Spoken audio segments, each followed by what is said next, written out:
சகோதரர்களும் ஒருமித்து ஒரே சிந்தையோடு நம்ம கவனத்தோடு வந்திருக்கிறோம்.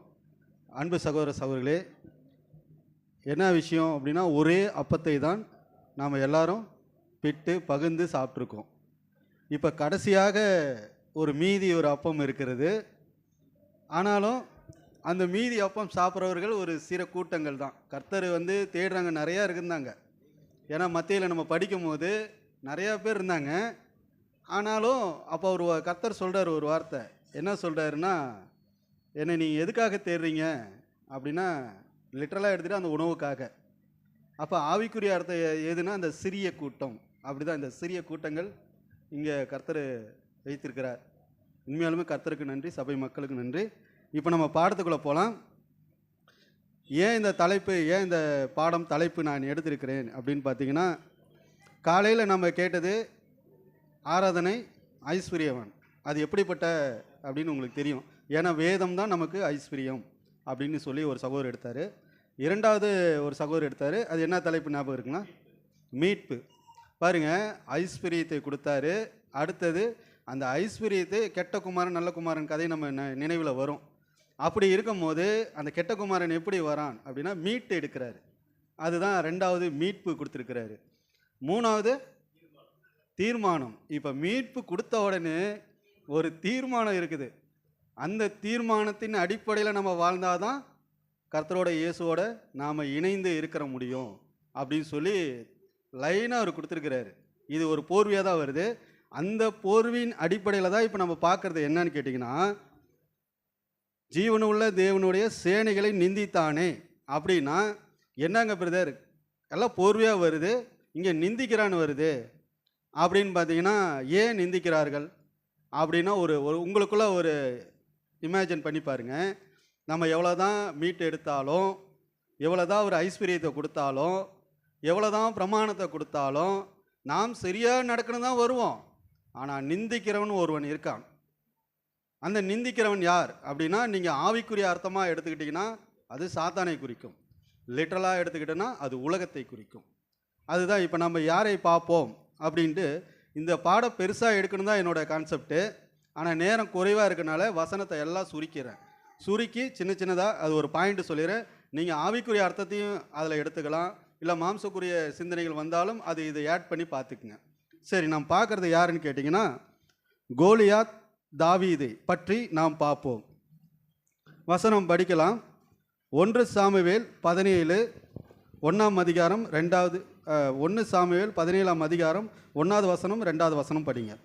பெலிஸ்தர் யுத்தம் பண்ணுகிறதற்கு தங்கள் சேனைகளை சேர்த்து யூதாவில் உள்ள சோகோவிலே ஒருமித்து கூடி சோகோவுக்கும் அசேக்காவுக்கும் நடுவே இருக்கிற எபேஸ் தம்மி மேலே பாளையம் இறங்கினார்கள். சவுலும் இஸ்ரேல் மனுஷரும் ஒருமித்து கூடி ஏலா பள்ளத்தாக்கிலே பாளையம் இறங்கி பெலிஸ்தருக்கு எதிராக யுத்தத்திற்கு அணிவகுத்து நின்றார்கள். சரி சகோதரர், இவர்கள் பார்த்தீங்கன்னா போருக்கு வராங்க. யார் அப்படின்னா, இஸ்ரவேல் ஜனங்கள் ஒருவர், அப்புறம் பெலிஸ்தர்கள். இவர்கள் போருக்கு என்ன பண்ணுறாங்க, இந்த பக்கம் ஒருத்தர் நிற்கிறாங்க, அந்த பக்கம் நிற்கிறாங்க. இந்த மலையில் பெலிஸ்தர்கள், அந்த பக்கம் இஸ்ரவேல்கள் இவங்க இருக்கிறாங்க. அடுத்தது 4வது படிக்கலாம். 17:4. அப்பொழுது காத் ஊரானாகிய கோலியாத் என்னும் பேருள்ள ஒரு வீரன் பெலிஸ்தரின் பாளையத்திலிருந்து புறப்பட்டு வந்து நடுவே நிற்பான். அவன் உயரம் 6 முழமும் 1 ஜானுமாம். ஆம் சகோதரர்களே, இது யாரு? கோலியாத். கோலியாத் என்றவன் அவன் வந்தா அப்படின்னா, அந்த கோலியாத் வந்தார்னாவே அங்கே என்ன நடக்கும் அப்படின்னு பார்த்தீங்கன்னா, அந்த போரை வெற்றி பெற்றதுன்னு தான் நினைப்பாங்க. அவன் அவ்வளோ ஹைட்டு, 6 அடி 1 அங்கலம் அப்படின்னு பேசப்படுது. அதாவது அவன் போருக்கு வரும்போது எப்படிப்பட்ட ஒரு கவசத்தை அவன் போட்டிருப்பான்னு பார்த்தீங்கன்னா, அவனோட மார்பு கவசம், தலை கவசம், அப்புறம் பாதை ரச்சை, அதுக்கப்புறம் கையில் என்ன இருக்கும், கேடயம், அப்புறம் அம்பு. இப்போ இதெல்லாம் நம்ம பார்க்கும்போது அந்த நம்ம ஆர்சி பைபிளை நம்ம பார்க்கலாம். ஆர்சியில் அதே 1 சாமுவேல் 17 எடுத்துக்கங்க. 1 சாமுவேல் 17 5 6 7. இப்போ நீங்கள் 5 படிங்க. ஆர்சி பைபிளில் திருவிலியம். அவன் எத்தனை கிலோ உடைகள் போட்டிருக்கான்னு நீங்கள் பார்க்கலாம். அவன் வெண்கல தலைக்கவசமும் ம் 57 கிலோ வெண்கலத்தாலான மீன் செதிலை போன்ற மார்பு கவசமும் அணிந்திருந்தான். பாருங்க அவன் எப்படி போட்டிருக்கான், 57 கிலோ. பாருங்க நினச்சி பாருங்க, இன்னைக்கு நான் எத்தனை கிலோ இருக்குன்னு நான் போய் வெயிட் போட்டு பார்த்தேன். நான் குறைஞ்சது ஏன்னு கேட்டிங்கன்னா 60 கிலோ தான் இருப்பேன். ஆனால் என்னன்னு கேட்டிங்கன்னா 57 கிலோ அவன் சுமக்கிறான். அப்படியே என்னை தூக்கி உப்புக்கட்டி மாதிரி வச்சுட்டு போவானாட்டுக்கு அந்த மாதிரி இருக்கான் பாருங்க. அப்போ எவ்வளோ ஒரு வெயிட்டை மார்பு கவசத்தை போட்டு அவன் நிற்கிற வெயிட்டுக்கும் ஹைட்டுக்கும் வெயிட் பார்த்தா அப்போ எப்படி இருக்கும் அந்த போரில் நிற்கிறவன். கண்டிப்பாக நம்ம இப்போ எனக்கு தெரிஞ்சு என் சைஸ் உள்ள ஆள் என்கிட்ட வந்து மிரட்டின்டா எனக்கு கை காலம் நடுங்கும். தானாகவே எனக்கு அந்த பதட்டம் வந்துடும். யாருன்னா வந்து நின்று என்னடா அப்படின்னு கேட்டாவே எனக்கு உள்ளுக்குள்ளே அப்படியே ஹார்ட்லாம் படப்படன்னு இருக்கும், காலெல்லாம் நடுங்கும், பேஸ் மட்டும் வீக்கான மாதிரி நடுங்கும்.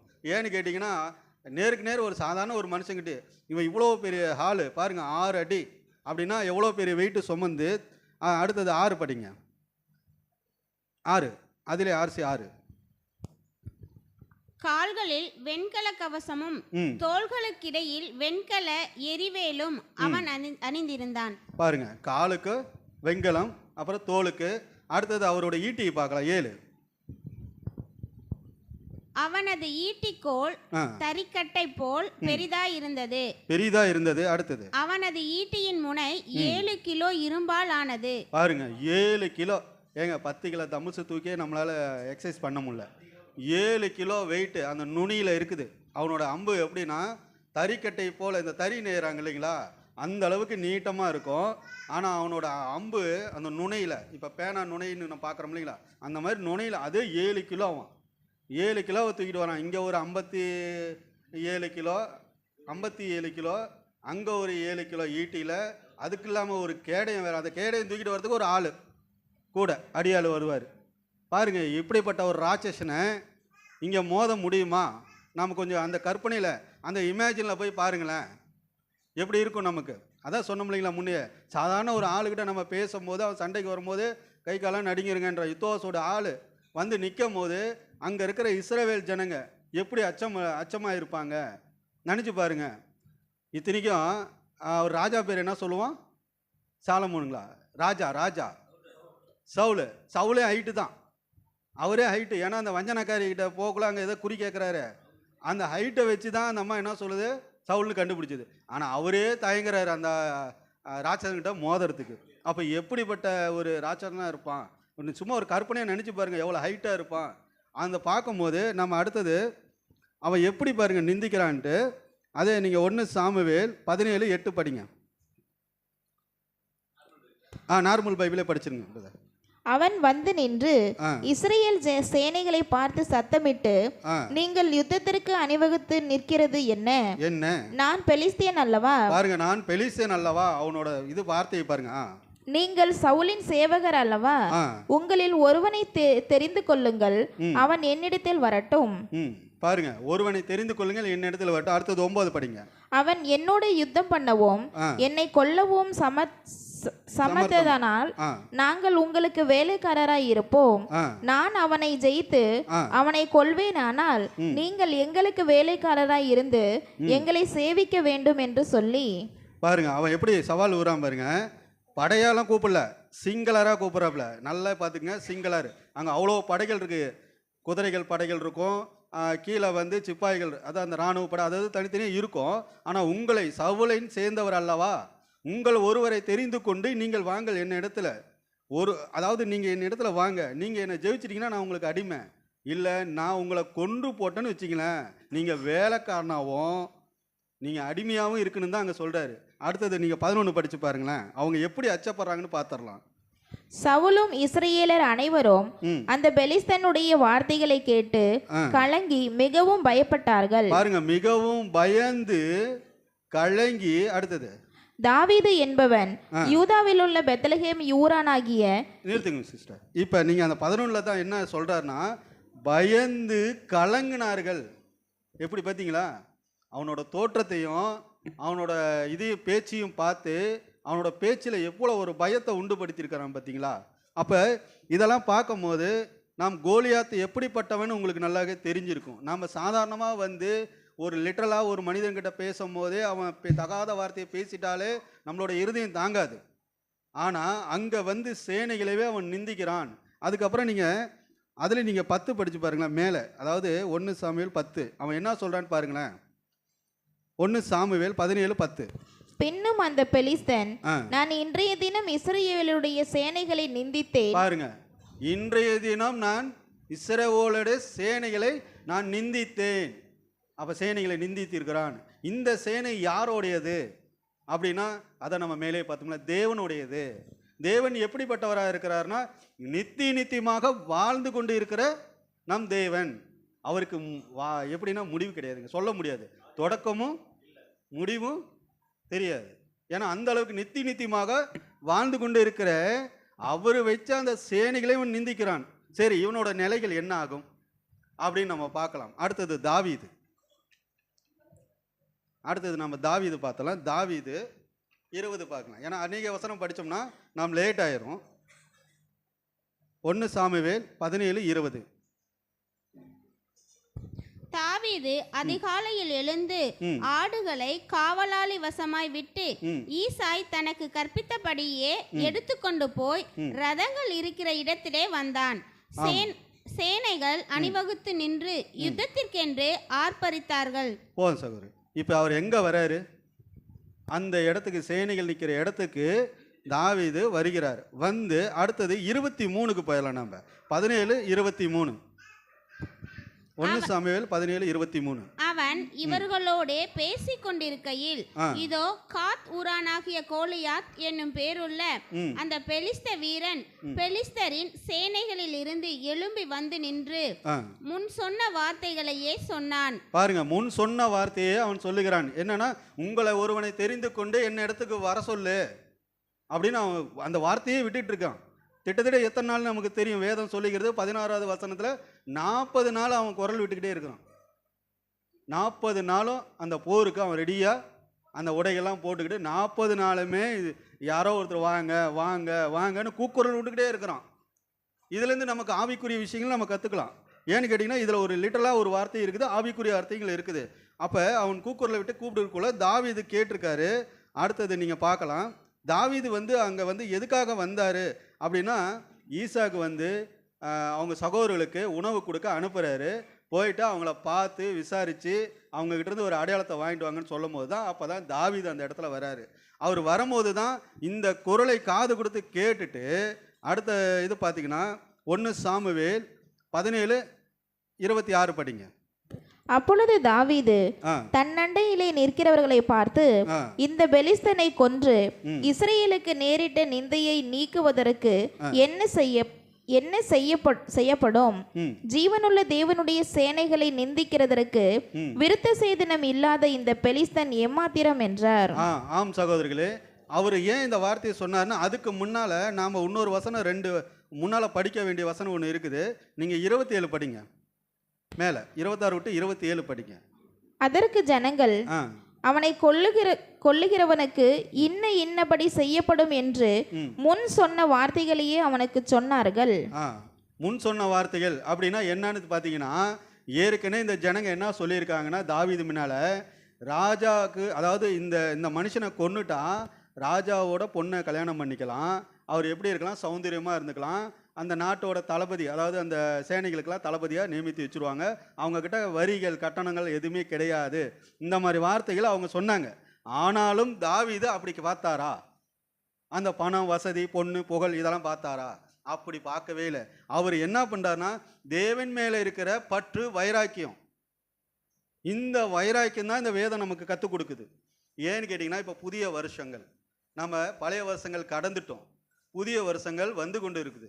அப்படின்னக்குள்ள இந்த நாளில் இந்த செய்திகள் எப்படி இருக்குன்னா, இப்போ நீங்கள் காலையிலேருந்து கேட்டிங்க இல்லைங்களா, தலைப்புகள் ஐஸ்வர்யம், அப்புறம் மீட்பு, அதுக்கப்புறம் தீர்மானம், இரக்கம், இதெல்லாம் நீங்கள் வாங்கிட்டீங்க. ஆனால் எச்சரிக்கையாக ஒன்று இருக்க வேண்டிய ஒரு கட்டாயம் இருக்குது. நீங்கள் வெளியே போவீங்க, இப்போ இதை கேட்டுட்டு வெளியே போகும்போது உங்களோட பரிசுத்த ஆவி, உங்களோட சொத்து பத்து எல்லாம் எது? வசனம் தான். பரிசுத்த ஆவி இழந்துட்டிங்கன்னா என்ன ஆகுன்னு உங்களுக்கு தெரிஞ்சிடும். சொத்தை இழந்து, தேவனோட வசனத்தை இழந்துட்டா என்ன ஆகுன்னு தெரியும். அப்போ அப்படி பார்க்கும்போது இது எதுக்கு அடையாளமாக நான் இவ்வளோ தூரம் சொல்ல வரேன் அப்படின்னு பார்த்தீங்கன்னா, கோலியாத் என்றது ஒரு உலகம், தாவீது என்றவர் ஒரு விசுவாசத்தை பிரதிபலிக்கிறார். இந்த விசுவாசம் நமக்குள்ள இருக்குதா? அவரோட வைராக்கியம், பற்று, அவர் எவ்வளோ பெரிய 57 கிலோ ஈட்டி கேடயம் இத்தனையும் அவர் பார்த்து பயப்படலை. அதேமாரி ராஜா சொன்னார், பெண்ணு புகழ் இதெல்லாம் பார்த்து அவர் ஆசைப்படலை. ஆனால் அவரோட விஷயம் எங்கே இருக்குது பார்த்தீங்களா? தேவன் மேலே இருக்கிற நம்பிக்கை, வைராக்கியம். இந்த வைராக்கியம் நம்பிக்கை நமக்குள்ளே இருக்குதா? இது நம்ம சிந்திக்க வேண்டிய சூழ்நிலைகள் இருக்கிறோம். ஏன்னு கேட்டிங்கன்னா, இங்கேருந்து நீங்கள் வெளியே கடந்துட்டிங்கனாவே உலகம் வந்து உங்களை அட்டாக் பண்ணும். கண்டிப்பாக ஏதோ ஒரு விஷயம் உங்கள் மூளையில், உங்கள் சிந்தனையில் அட்டாக் பண்ணும். உங்கள் சிந்தனை எப்படிப்பட்ட சிந்தனையாக இருக்கணும்? தாவீது போல விசுவாசத்தை பிரதிபலிக்கிறவராக இருக்க வேண்டும். அடுத்தது நீங்கள் 32 படிங்க. தாவீது என்ன மாதிரி வார்த்தைகள் சொல்கிறான்னு பார்க்கலாம். 17:32. தாவீது சவுலை நோக்கி, இவன் நிமித்தம் ஒருவனுடைய இருதயமும் கலங்க வேண்டியதில்லை. ஆமா, பாருங்க, அவர் சொன்னது மாதிரியே நாமளும் சொல்லணும். எப்படின்னா, தாவீது எப்படி சொல்றாரு? இவன் நிமித்தம் ஒருவர் இருதயமும் கலங்காதீங்க. அதே தான் நீங்களும் உலகத்தை பார்த்து பயந்துராதீங்க. படிங்க சிஸ்டர். உம்முடைய அடியானாகிய நான் போய் இந்த பெலிஸ்தனோட யுத்தம் பண்ணுவேன் என்றான். ஆமா, யுத்தம் பண்ணுவேன்றாரு. எந்த அடிப்படையில் அவர் சொல்றாரு அப்படின்னா உங்களுக்கு நல்லா தெரியும். தேவன் மேலே இருக்கிற நம்பிக்கையும் வைராக்கியத்தையும் அவர் அங்கே காட்டக்கூடியவராக இருக்காரு. அதுக்கப்புறம் தான் அந்த ராஜா, அந்த லிட்டராக நீங்கள் படிக்கும் போதெல்லாம் தெரியும். ராஜா என்ன சொல்றாரு? நீ வாலிபனாக இருக்கிற, அவன் சிறு வயதுலேருந்து ஒரு போர் வீரனாக இருக்கிறான், நீ எப்படி அவங்ககிட்ட போய் ஜெயிக்கிற அப்படின்னு கேட்கும் போது அப்போ தான் அவர் சொல்கிறாரு, நான் உன்னுடைய அடியான். அந்த அடியான் நான் என்ன, என்னோட தகப்பனோட ஆடை நான் மேய்த்து கொண்டு இருக்கும்போது ஒரு சிங்கத்தையும் ஒரு கரடையும் நான் அடித்தேன்றாரு. அந்த ஆட்டை நான் தப்ப வைத்தேன், அது தாடையில் நான் அடித்தேன் அப்படின்னு சொல்கிறாரு. அதனால் தேவனை என்னை அங்கேருந்து எப்படி காப்பாற்றினாரோ அதே போல் விருத்த சேதனம் இல்லாதவன் இந்த கோலியாத்துக்கிட்ட இருந்து என்னை காப்பாற்றுவார் அப்படின்னு சொல்கிறாரு. அடுத்தது நம்ம 40 படிக்கலாங்க. 17:40 1 சாமுவேல். தன் தடியை கையிலே பிடித்துக்கொண்டு ஆற்றில் இருக்கிற 5 கூழாங்கற்களை தெரிந்தெடுத்து அவைகளை மேய்ப்பதற்குரிய தன்னுடைய அடைப்பையிலே போட்டு சரி, இப்போ தான் நீங்கள் இந்த விஷயத்துக்கு நீங்கள் வரீங்க. இப்போ நீங்கள் உலகத்தை வந்து ஜெயிக்கிறதுக்கு தாவீதை போல இருக்குன்னு சொல்லியாச்சு. இப்போ இந்த 5 கல் இருக்கு இல்லைங்களா, இந்த 5 கல் எதுக்கு அடையாளம் அப்படின்னு நம்ம வேதத்தில் யாருன்னா ஆராய்ஞ்சிருக்கீங்களா? இல்லை எதாவது கேள்விப்பட்டிருக்கீங்களா? 5 கல் புத்தி உள்ள, அது 10 ஸ்திரீகள். ஓ அப்படி, சரி, வேறு இது இல்லை. சரி, ஓகே, நான் போயிடலாம், நம்ம பாடத்துக்குள்ளே போகலாம். என்னன்னு கேட்டிங்கன்னா, இந்த 5 ஒரு சில பேர் என்ன சொல்கிறாங்க, இந்த 5 வந்து என்னன்னு சொல்கிறாங்கன்னா நியாயப்பிரமாணம் அப்படின்னு சொல்லி ஒரு சில பேர் சொல்கிறாங்க. சரி, அது ஒரு பக்கம் இருக்கட்டும். இன்னொருத்தர் எனக்கு தெரிஞ்ச ஒரு பாடம் எடுக்கும்போது தாவீது வந்து 3 கல் தான் எடுத்தார். அந்த 3 கல் தான் 3 உலகம். முதலாம் உலகம் தண்ணி வந்து பேழையத்தில் அழிஞ்சது இல்லைங்களா, முதலாம் உலகம். 2வது கல் தான் 2வது உலகத்தில் நம்ம கடந்து செல்லுகிறோம். 3வது 1000 ஆண்டு அரசாட்சின்னு ஒருத்தர் விளக்கி சொன்னார். ஆனால் இங்கே வசனம் என்ன சொல்லுது? 5 கூழாங்கல்னு ஆழமாக சொல்லியிருக்குது. சரி, இந்த 5 எதுக்கு அடையாளமாக இருக்கும் அப்படின்னா, நீங்கள் எல்லா ஆங்கிலும் நீங்கள் யோசிக்கணும். இது ஒரு தீர்மானமாக, அதாவது இதுதான் கன்ஃபார்ம் சொல்ல, இதை நீங்கள் யோசிக்க வேண்டிய கட்டாயத்தில் இருக்கீங்க. இதை நீங்கள் எழுதி வச்சுக்கிங்க. ஆனால் இந்த 5க்கு என்ன பதில் அப்படின்னு பார்த்தீங்கன்னா, இந்த 5 ஏன் எடுத்தார், எதனால் அவர் கொண்டு வந்தார் அப்படின்னா, தாவீது கண்டிப்பாக நிறையா நிகழ்வை பற்றி தெரிஞ்சிருப்பார். அவர் வயசில் வாலிபனாக இருந்தாலும் தன் தகப்பன் பேசியிருப்பார், இல்லை சகோதரன் பேசியிருப்பார், இல்லை அங்கே ஆளக்கூடிய ராஜ்யத்தை வந்து சில இடத்துல அவர் யூகித்து இதெல்லாம் பார்த்துருப்பார். ஏன்னா நம்மளோட வயசில் நிறைய அனுபவம் பார்க்குற மாதிரி அவரும் பார்த்துருக்கலாம், ஏன்னா அவர் வயசில். அது போல தான் இது வந்து எதுக்கு அந்த 5 எடுக்கிறாரு அப்படின்னு பார்த்தீங்கன்னா, ஒரு கல் எடுத்தார், அந்த கோலியாத்தை கொன்னார். மீதி 4 கல் எதுக்கு அடையாளம் அப்படின்னா, நம்ம நேராக எங்கே போனோன்னா 2 சாமுவேல் எடுத்துக்கோங்க. 2 சாமுவேல் 21வது வசனம், 21ஆம் அதிகாரம் 22வது வசனத்தை நீங்கள் படிக்கலாம். ஏன்னா அது அதிகமாக நான் சொல்ல மாட்டேன், பார்க்கலாம். இதோ 4 பேரும் காத்தூரிலே ராட்சதனுக்கு பிறந்தவர்கள். இவர்கள் தாவீதின் கையினாலும் அவன் சேவகரின் கையினாலும் மடிந்தார்கள். ஆம் சகோதர சகோதரர்களே, இப்போ புரியுதுங்களா? இந்த 4 பேருமே அந்த இடத்துக்கு வருவாங்க. தாவீது அதை தான் பண்ணியிருக்காரு. அவர் 5 கல், ஏன் அவர் வந்து நல்லா குறி பார்த்து அடிக்கிறவர், ஒரே கூழாங்கல் எடுத்து போட்டு சாத்திருக்கலாமே, கொன்று இருக்கலாமே. அவருக்கு ஒன்றே போதில்லை. ஏன்னா சிங்கத்தையும் கரடியுமே அடித்தார், தாடையில் அடித்து கொன்னவர். அதேமாரி தேவன் மேலே பற்று நம்பிக்கை எல்லாமே இருக்குது. அப்படி இருக்கும்போது அவர் என்ன பண்ணியிருக்கலாம் அப்படின்னு பார்த்தீங்கன்னா, ஒரே கல் போதும். ஏன்னா தேவன் மேலே இருக்க நம்பிக்கைனால ஒரே கல் போதும். ஆனால் இங்கே என்ன சொல்லுதுன்னு கேட்டிங்கன்னா, படிங்க மீண்டும் அந்த 22. 4 பேர் யாருக்கு? ராட்சசர்களுக்கு பிறந்தவன். அந்த ராட்சசனுக்கு பிறந்தவன் ப்ளஸ் 4 ப்ளஸ் 1, இது 5 பேர் அங்கே வருவானுங்க. ஒருத்தனை சாச்சா மீதி 4 பேர் வருவாங்க. அந்த கல்லில் அடித்து போடலான்னு தான் பிளான். இப்போ புரியுதுங்களா? இந்த 5 எதுக்காக அடையாளம் வரும்னு நீங்கள் நிறைய இடத்துல யோசிங்க. இதுதான் தீர்மானம் சொல்ல வரல. ஏன்னு கேட்டிங்கன்னா அதுக்கு தான் அவர் எடுத்திருக்கிறாரு. ஆனால் வசனம் என்ன சொல்லுது? அவர் தாவீது கூட இருந்தவர்களும் சேவர்கள் அப்படின்னா அதுக்கப்புறம் நீங்கள் 2 சாமியெல்லாம் பண்ணி அதோட பலவானங்களாம் வந்திருக்காங்க. யார் கூட? தாவீது கூட.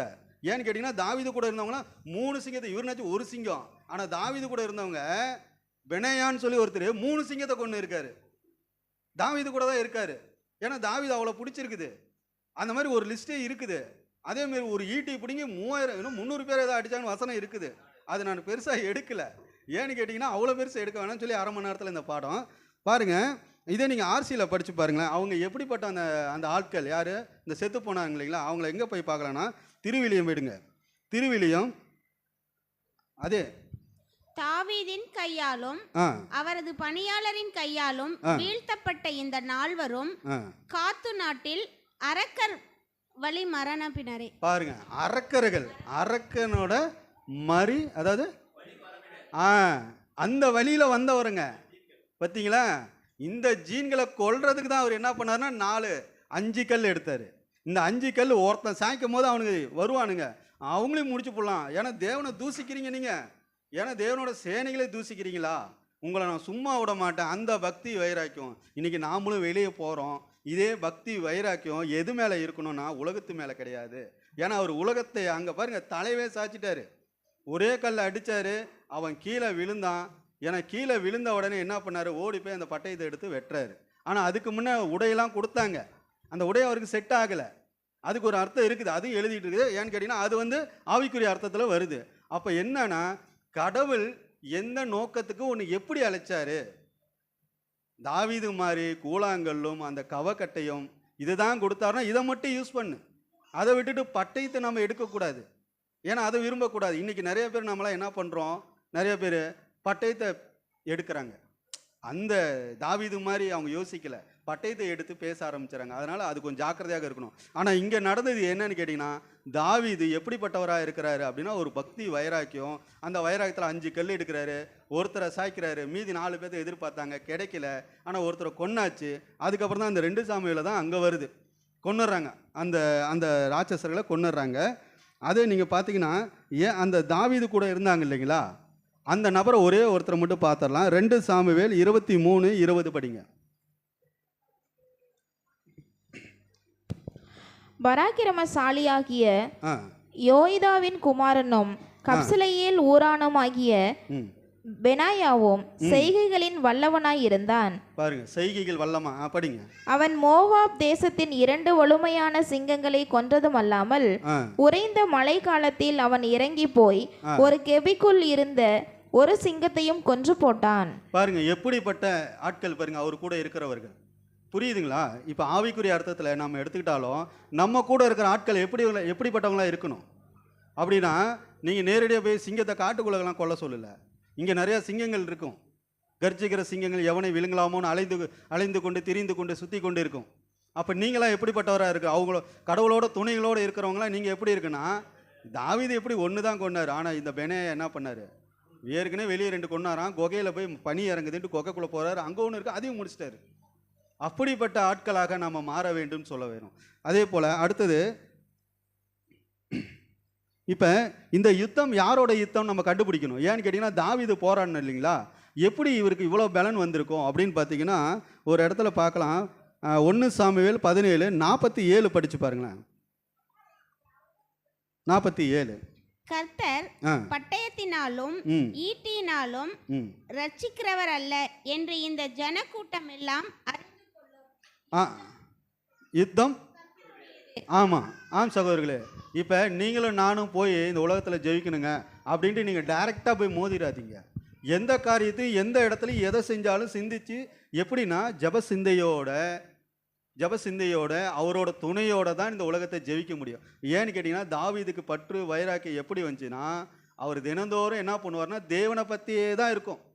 அதனால தான் தாவீது வீட்டில் பிறந்தாரேன்னு நிறைய காலிலேருந்து இப்போ வசனம் பார்த்தீங்களா, இன்றைக்கி எல்லாம் தாவீதை பற்றியே தான் வருது, ஒரே போர்வையாக வருது. நான் எழுதி வச்சதெல்லாம் அப்படியே இங்கே லிங்க் ஆகி வரவங்களே எனக்கு பக்கு நடி எனக்குன்னு 2 பாயிண்ட் கொடுக்க மாட்டாரா கடவுள்? கடவுள் எனக்குன்னு ஒரு 2 பாயிண்ட் கொடுக்க மாட்டாரான்னு பார்த்தா நிறைய பேர் அந்த பாயிண்டில் வந்துட்டாங்க. அப்படி இருக்கும்போது சகோதர சகோதரிகளே, நாம் தான் இந்த தாவீதை பற்றி புரியும் போது படிக்கும் போதெல்லாம் நம்ம எப்படின்னா வெளியே சொல்கிறாங்க இல்லைங்களா நிறையா, அதோட நம்ம கட்டுக்கதைகளை நம்ம போயிடக்கூடாது. நாம் சொந்தமாக என்ன பண்ணால் கடவுளோட ஆவியை பெற்று நம்ம தினந்தோறும் இந்த வேத ஆராய்ச்சிக்குள்ளே இருந்தால் தான் ஒரு சிறு சிறு பொருளை நம்மளால் கண்டுபிடிக்க முடியும்.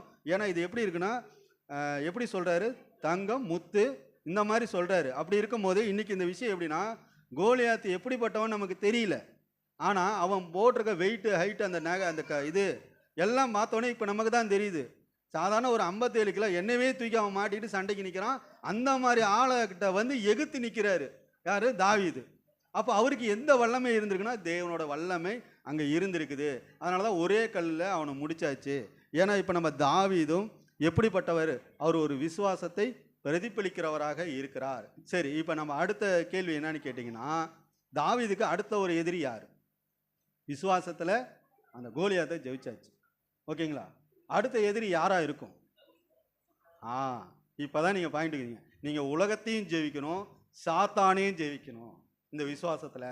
ஏன்னா சவுல் எப்படிப்பட்டவர் அப்படின்னா, நான் சுருக்கமாக வேகமாக போயிடுறேன். அதே நீங்கள் வந்து 18 எடுத்துங்க, 1 சாமுவேல் 18ஆம் அதிகாரம். அடுத்தது நம்ம சவுலை பார்த்துடலாம். அதாவது யாரை பார்த்துருக்குறோம்? கோலியாத் யாருக்கு அடையாளம்? உலகத்துக்கு அடையாளம். தாவீது எதுக்கு அடையாளம்? விசுவாசத்தை பிரதிபலிக்கிறார், காட்டுகிறார். அடுத்தது சவுலை நாம் பார்த்துடலாம். நீங்கள் அடுத்தது ஏன்னு கேட்டிங்கன்னா, உலகத்தை ஜெயிச்சுட்டா அடுத்தது சாத்தானோட டெஸ்ட் வந்துடும் உங்களுக்கு, ஓகேங்களா? அது இருக்குது. அப்போ என்னன்னா நம்ம பார்க்கலாம். 1 சாமுவேல் 18:7 படிங்க. அந்த ஸ்திரீகள் ஆடி பாடுகையில் சவுல் கொன்றது 1000, தாவீது கொன்றது 10000 என்று முறையாக பாடினார்கள். பாருங்க, இங்கே தாங்க பிரச்சனையே ஆரம்பம். இது யாருக்கு நீங்கள் வந்து நல்லா புரிஞ்சுக்கிங்க. இன்னைக்கு சபையில் எல்லாரும் எப்படிப்பட்டவர்கள் அப்படின்னு பார்த்தீங்கன்னா, அபிஷேகம் பண்ணப்பட்டவர்கள். இந்த மனுஷனையும் அபிஷேகம் பண்ணியிருக்காரு, புரியுதுங்களா? இந்த ராஜாவும் கடவுள் அபிஷேகம் பண்ணார். இந்த மக்கள்லாம் ராஜாவை கேட்குறாங்கன்னு ஏற்படுத்தி வச்சார். அழகுள்ளவன், ஹைட்டு உள்ளவர், நல்ல ஞானம் உள்ளவர்னு சொல்லி கடவுளை அந்த மனுஷன் யாருக்கு, அந்த மக்களுக்கு ஏற்படுத்தின ராஜா தான் சவுல்.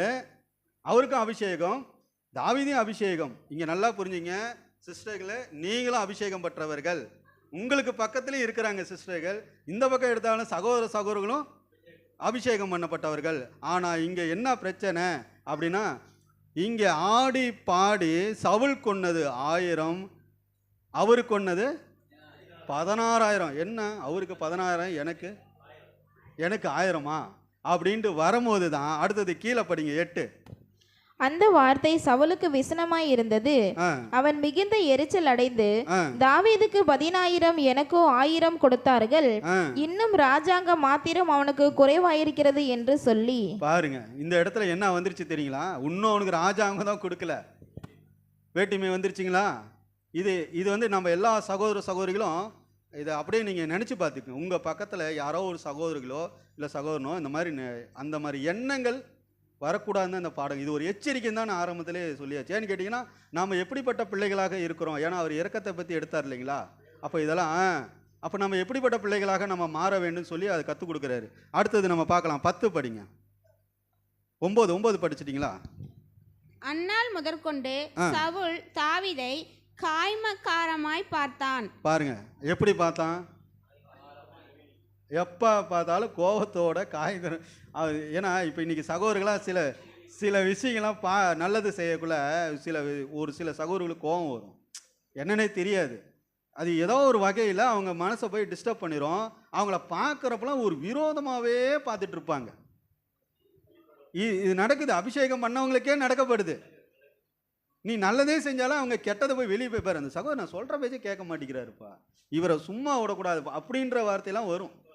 சரி, அடுத்தது நம்ம 10 படிச்சோம். ஏன்னா அது சகோதரன் பேசுனவே அது வேற மாதிரி ஆயிரும். அதனால நம்ம தாவீதை பார்த்துடலாம். 10 பார்க்க 10. மறுநாளிலே தேவனால் விடப்பட்ட பொல்லாத ஆவி சவுலின் மேல் இறங்கிற்று. பாருங்க, இங்கே தான் நீங்கள் பார்க்கணும். அவர் நல்லவர் தான், அபிஷேகம் பண்ணவர் தான். ஆனால் பொல்லாத ஆவி அவனுக்குள்ளே வந்துருச்சு. அது வந்ததுனால தான் கடைசி வரைக்கும் அவர் என்ன பண்ணாருன்னா கொன்னே ஆகணும்னு ஒரு முடிவு பண்ணிட்டாரு. கடைசியாக ஈட்டி எடுத்து விடுறாரு செவுத்துலேயே. அதாவது ஈட்டி எடுத்து விடுறாரு செவுத்துல, அப்படி கதிஞ்சிருன்ற மாதிரி நினச்சி பாருங்க. அந்த இடத்துல அந்த கோபம் வந்தால் இன்னைக்கு நம்ம சகோதரர்களும் எப்படிப்பட்ட கோபத்தில் இருக்காங்கன்னு நம்ம கண்டுபிடிச்சலாம். இதை ஏன் நம்ம எடுக்கிறோன்னா, சேம் இப்படியே தான் இருக்குது குணலட்சணம், இது அப்படியே கூட வருது. ஆனால் ஜெய் செஞ்சு அந்த மாதிரி வேண்டாம். ஏன்னா நம்ம யார் அபிஷேகம் பண்ண பிள்ளைகள். நீங்கள் வெளியே போகிறீங்க, இப்போ எல்லா சகோதரிகளும் வெளியே போகிறோம், ஆனால் எல்லாம் ஃபோன் கால் மூலிமா தான் பேசிக்க போகிறோம். ஆனால் யாருக்குன்னா ஒரு பிரச்சனைனா அது எப்படி வந்து நிற்கணும்னா, கிறிஸ்துவோட அன்பில் வந்து நிற்கணும், இரக்கத்தில் வந்து நிற்கணும் தான் அங்கே எதிர்பார்ப்பு. ஆனால் இந்த மாதிரி வேண்டாம். ஏன்னு கேட்டிங்கன்னா, ஒருத்தர் வளர்ச்சி அடைய அடைய இன்னொருத்தர் அப்படியே என்ன ஆகுது, கோவப்படுறாரு. அதை தான் இங்கே எடுத்துக்காட்டு இந்த சவுல். ஏன்னா சவுலு அதான் கேட்குறாருல, இவனுக்கு இன்னும் ராஜாங்க தான் கொடுக்கல. இன்றைக்கி உதாரணத்துக்கு ஒரு எப்படி சொல்லணும், ஒரு சகோதரர் நல்லா செஞ்சுட்டுக்கலாம், இன்னொரு சகோதரர் அந்த இடத்துக்கு வர்றதுக்கு தகுதி தான். ஆனால் ஏதோ ஒரு குறையில் அவங்க நின்றுருப்பாங்க. ஆனால் அவங்க வராத காரணத்தை வச்சு என்ன ஆகும் பாரு, நம்மளை அந்த இடத்துக்கு விடலேன்னு அந்த கோபம் வருது பார்த்தீங்களா. அதான் அந்த கோபம், அதாவது சொல்லால் கொலை பண்ணுறது. இவர் ஈட்டி தான் லிட்டரலாக எடுத்து விட்டார், அந்த சொல்லால் பண்ணுறாங்களா அது கோபம், அப்படியே அக்கினி.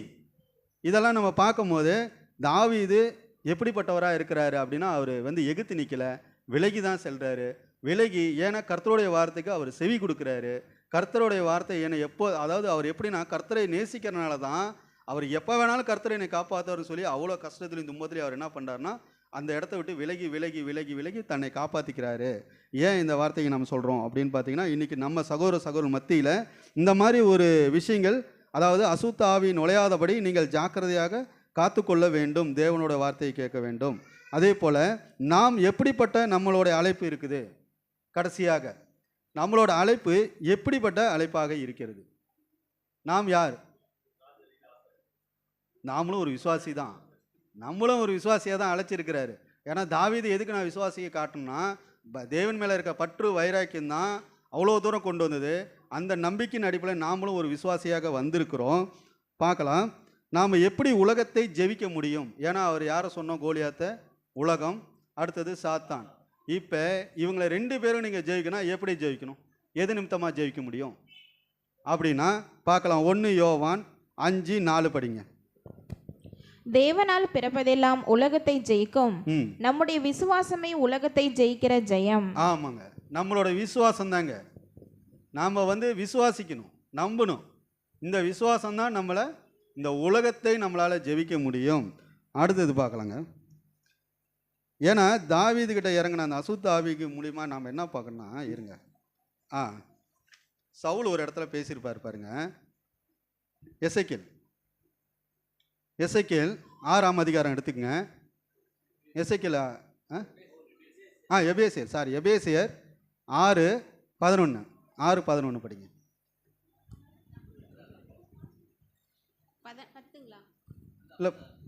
10:11 படிங்க. கடைசியாக என் சகோதரரே, கர்த்தரிலும் அவருடைய சத்துவத்தின் வல்லமையிலும் பலப்படுங்கள்.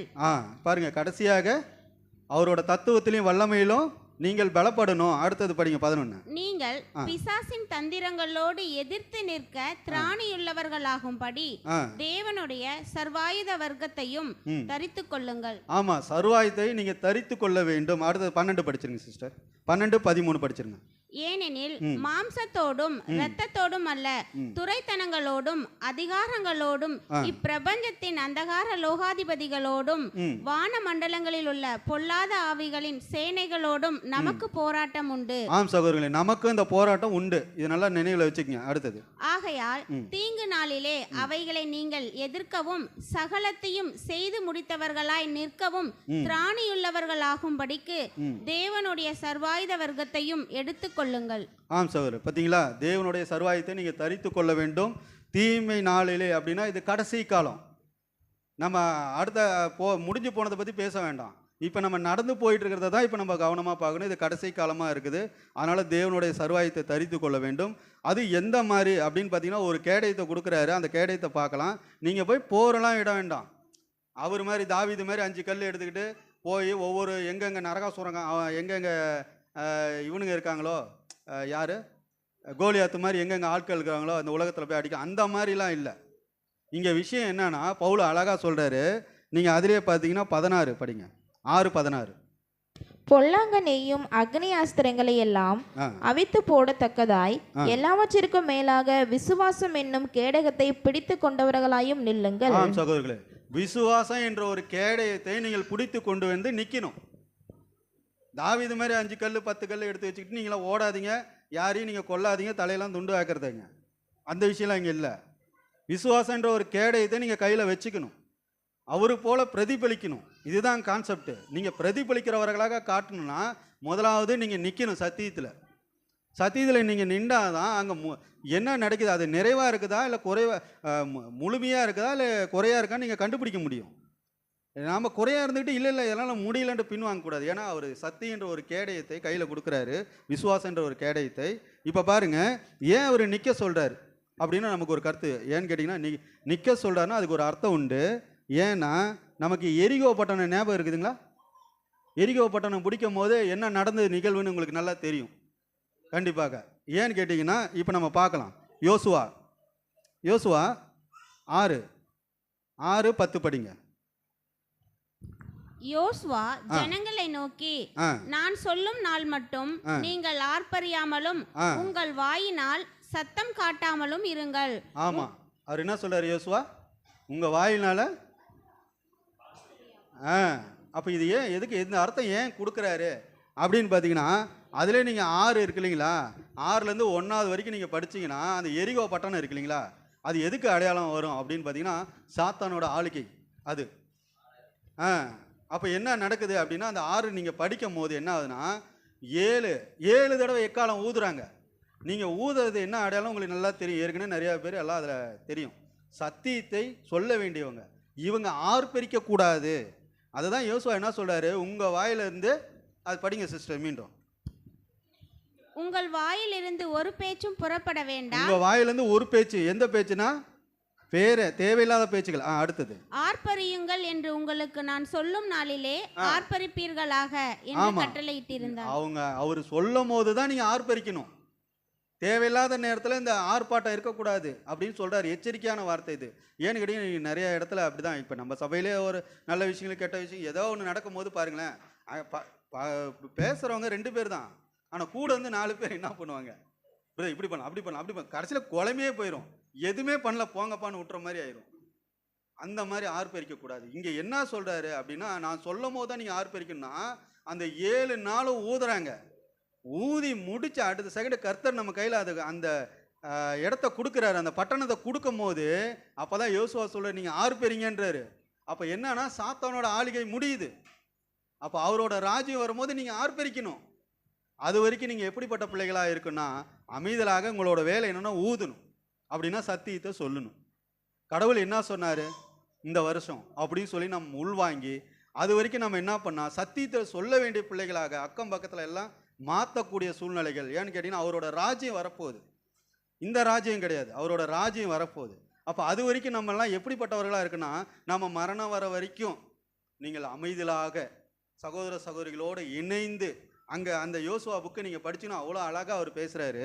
இது ஏன் நான் சொல்கிறேன்னா, இதே நீங்கள் யோசுவா 5 எடுத்து பாருங்களேன், அந்த இடத்துல அந்த யுத்தம் பண்ணுறதுக்கு யார் வராங்கன்னு மட்டும் பார்த்துருங்களேன். 5, அதாவது யோசுவா 5ஆம் அதிகாரம் 13, 14, 15 படிச்சு பாருங்க. முதலாவது 13 படிச்சு பாருங்க. பின்னும் யோசுவா எரிகோவின் வெளியிலிருந்து தன் கண்களை ஏறெடுத்து பார்க்கும்போது இதோ ஒருவர் அவனுக்கு எதிரே நின்றார். உருவின பட்டயம் அவர் கையில் இருந்தது. யோசுவா அவரிடத்தில் போய், நீர் எங்களை சேர்ந்தவரோ எங்கள் சத்துருக்களை சேர்ந்தவரோ என்று கேட்டார். பாருங்க எப்படி யோசுவா கேட்கிறாரு பார்த்தீங்களா? உருவிய பட்டயத்தோட நிற்கிறாரு ஒருத்தர். இவர் பார்த்துட்டு நீ எங்களை சேர்ந்தவரா இல்லை எதிராளி சேர்ந்தவரான்னு கேட்குறாரு. அடுத்தது நீங்கள் 14 படிச்சு பாருங்க. அதற்கு அவர், அல்ல, நான் கர்த்தருடைய சேனையின் அதிபதியாய் இப்பொழுது வந்தேன் என்றார். பாருங்க, கர்த்தருடைய சேனைகளோட அதிபதியே வந்திருக்கிறாரு. இப்போ புரியுதுங்களா? இப்போ நம்ம பக்கம்லாம் நமக்கு கூடலாம் யார் இருக்காங்கன்னு நீங்கள் தெளிவாக இருந்துக்கணும். ஏன்னு கேட்டிங்கன்னா, நம்ம ஆர்ப்பரிக்கக்கூடாது. இது கர்த்தருடைய யுத்தம் இந்த பூமியில், அது நடந்துட்டு இருக்குது.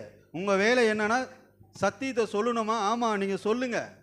பட்டயத்தை எடுத்து கொல்றதுக்கு போக வேண்டாம். இங்கே கொல்றது இல்லை, சொல்கிறது தான். ஏன்னா இயேசு கிறிஸ்து என்ன சொன்னாருன்னு இப்போ கூட அந்த பாடத்தில் நம்ம பார்த்தோம். மனம் திரும்பணும், பாவிகளை ரட்சிக்கணும், இதுதான் உங்கள் வேலை. பட்டயத்தை எல்லாம் எடுக்க வேண்டாம். ஏன்னு கேட்டிங்கன்னா அங்கே நிற்கிறது யார்? சேனைகளோட தளபதியே வந்து நிற்கிறாரு துணையா. அதுக்கப்புறம் தான் அந்த 6 லிஸ்ட்டு நீங்கள் பார்த்தீங்கன்னா 15 படித்து முடிச்சிருங்க சிஸ்டர். அப்பொழுது கர்த்தருடைய சேனையின் அதிபதி யோசுவாவை நோக்கி, உன் கால்களில் இருந்து பாதரட்சிகளை கழற்றி போடுங்க, நீ நிற்கிற இடம் பரிசுத்தமானது என்றார். யோசுவா அப்படியே செய்தார். பாருங்க, யோசுவா அப்படியே செஞ்சார். அப்போ நாமளும் அதே மாதிரியாக தான் இருக்கணும். யோசுவாவோட குணலட்சணம், அதே போல் தாவீது போல் ஒரு குணலட்சணம், இதெல்லாம் அப்ளை பண்ணிக்கங்க, இதெல்லாம் வாங்கிக்கங்க. ஏன்னா நிறையா விஷயம் இருக்குது. நான் வசனம் நிறைய எழுதினேன். டைமு குறைவாக இருக்கனால எல்லாருக்கும் கொஞ்சம் தூக்கம் வரனால என்ன பண்ணிட்டேன், படப்படப்பான்னு முடிச்சிட்டேன். ஆனால் கேட்டவர்கள் எல்லாருமே கண்டிப்பாக உங்கள் சிந்தையில் இருக்கும். நீங்கள் போராட வேண்டிய கடமைகள் இருக்குது. நீங்கள் தேவனுடைய வார்த்தையை எடுத்துக்கங்க. பவுல் சொன்னது மேலே விசுவாச கேடயத்தை எப்பொழுது நீங்கள் வைங்க. ஆனால் அமைதலாக இருந்து இந்த வருடம் மீண்டும் கடந்து நம்ம செல்ல தேவன் நமக்கு கிருபை செய்வாராக. பொறுமையோடு கேட்ட யாவருக்கும் பிதாவாகிய தேவன் உங்களை ஆசீர்வதிப்பாக. சபை மக்களுக்கு நன்றி, கர்த்தருக்கும் நன்றி.